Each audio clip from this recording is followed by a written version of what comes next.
the LDS Church was established in Spain in 1968, I want to say. And the Madrid mission was the first mission created in Spain in 1970.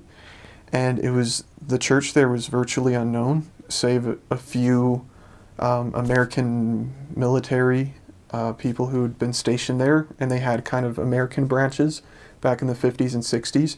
But to native Spaniards, there wasn't a whole lot of information. So the church started by just missionaries starting from zero, just street contacting. And the members who joined back in the early 70s, I think they were definitely prepared, because I heard lots of stories of pretty amazing spiritual experiences they had. And to this day, they're some of the strongest members in Spain, and their children and grandchildren are second and third generation. But in Spain, you'll find a lot of converts because the church is only 45 years old there. The temple in Spain was dedicated in 1999, and that helped a lot with just the kind of the publicity of the church. And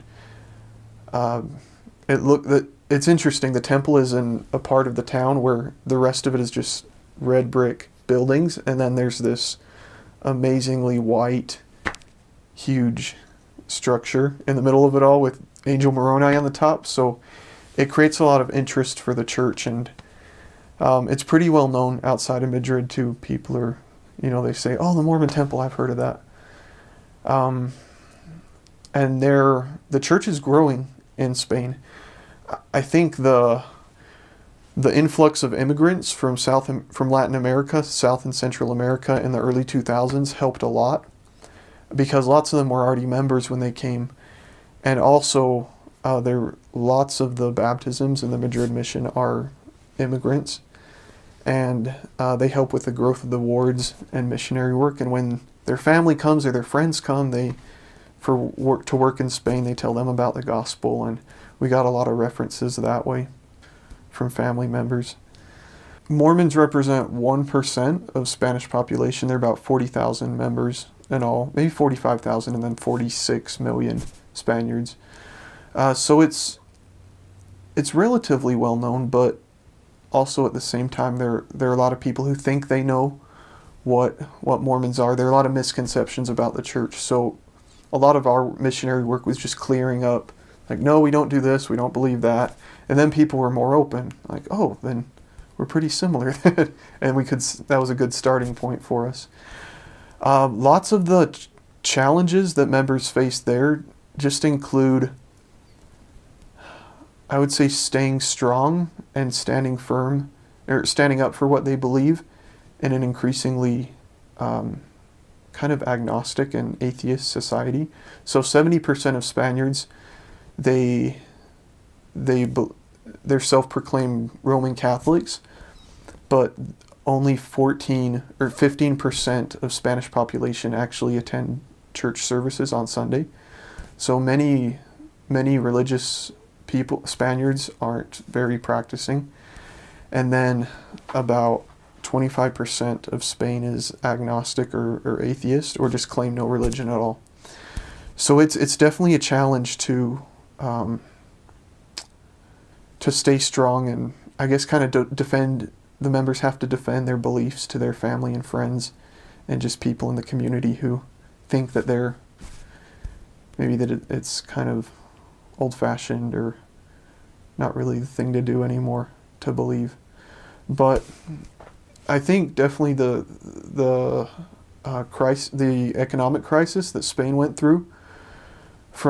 I was there in kind of the thick of it in 2010 and 2011, and they're doing better, but kind of in the few years after I left and the couple of years before, Spain got hit really hard by the burst in the housing, real estate, the housing market, and it was really hard for lots of people there. And I think that the church provided a kind of a safe space to have peace and have hope for the future, and it kind of gave a lot of people a reason to want to believe in a God who loved them and would bless them, and they wanted to have hope and faith for the future. So we kind of took that point a lot when we shared the gospel. Like, no, God hasn't forgotten you. He does love you and care about you, and He's aware of your situation, and things will get better. So it's an interesting cultural climate there in recent years. If I went back, I would do a lot of things the same, but I would also try make more of an effort to get to know the Spaniards, the Spanish history, and kind of why people act the way they do there, and why they say the things they do, and kind of the reasoning behind um, their beliefs, like their cultural beliefs. And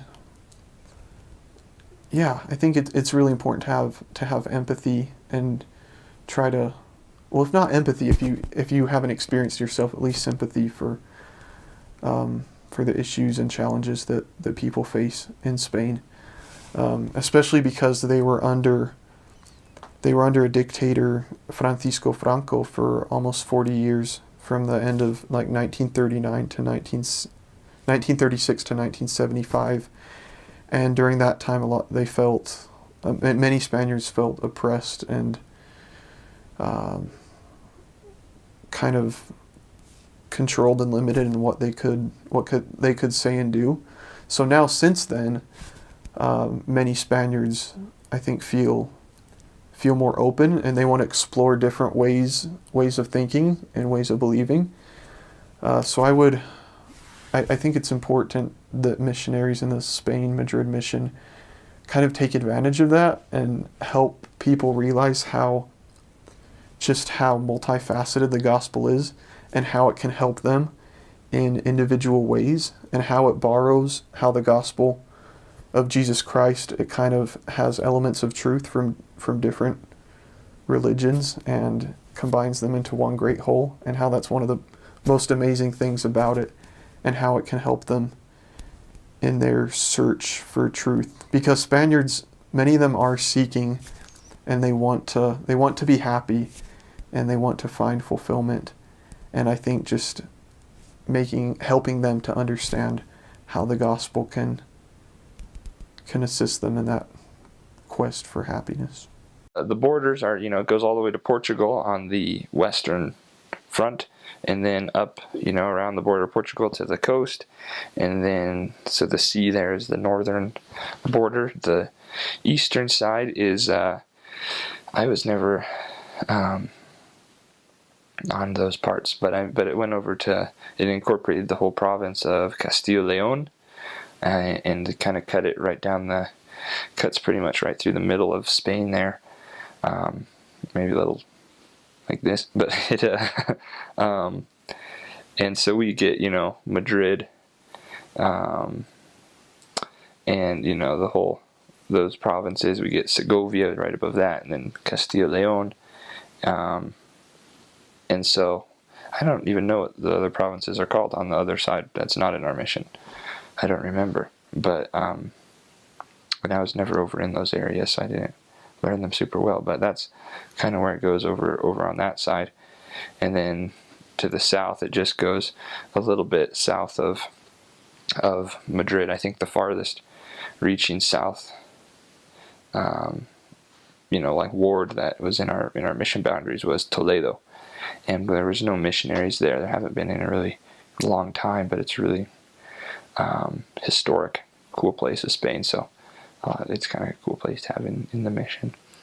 So, but that's kind of what it encompasses, that north western part of Spain, and all the way to the coast there, and then the central plains areas.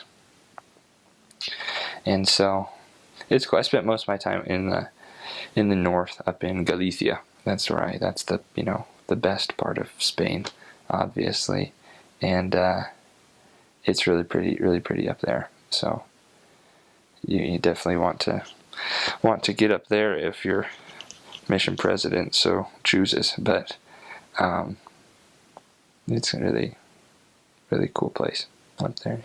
My first year, Alcobendas, was right there on the outskirts of Madrid, and then my next area was Villalba, which is north of Madrid, about an hour, but still, kind of there in the northern